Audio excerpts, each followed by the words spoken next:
Lopez. He's had some choice words for you. He's called you a pussy. He says that you're scared. I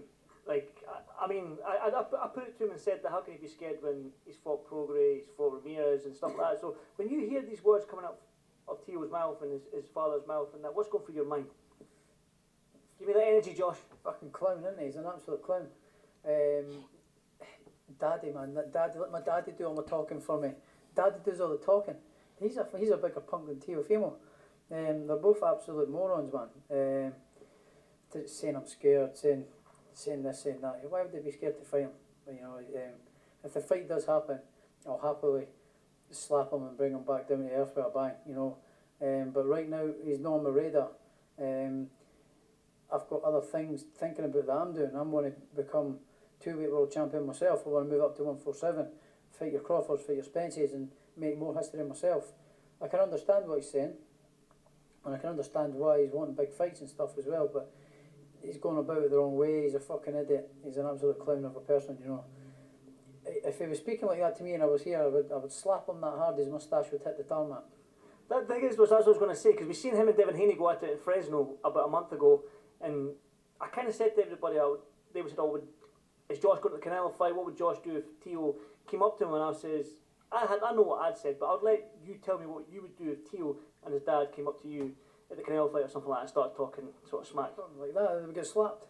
They would get slapped, straight and simple. But you know, obviously you can't go about throwing your hands about, but I would definitely bitch slap him. Because he's a little bitch, he's acting like a bitch, and he's actually a complete clown. You said that he's got unfinished business down at lightweight, which I'm guessing you're saying is Devin Haney since he holds that WBC belt. You don't believe he's undisputed, do you? It's a fact. It's a fact. He's not undisputed.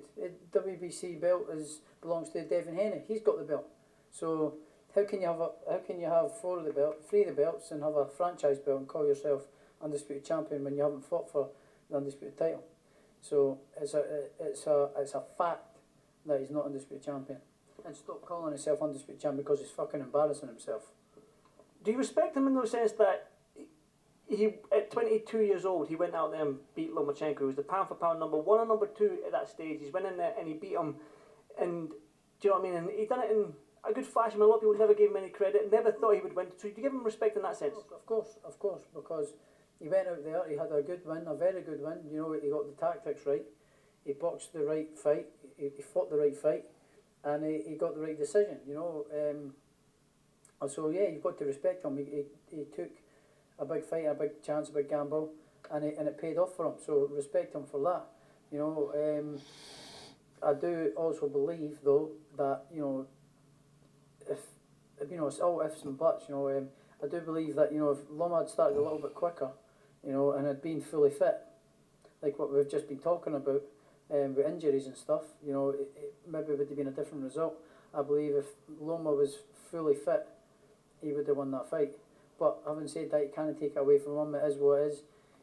He won, and he won well, and he done well, and he got the correct game plan on the night, and he won. He was a better man on the night, so fair play to him. He done well.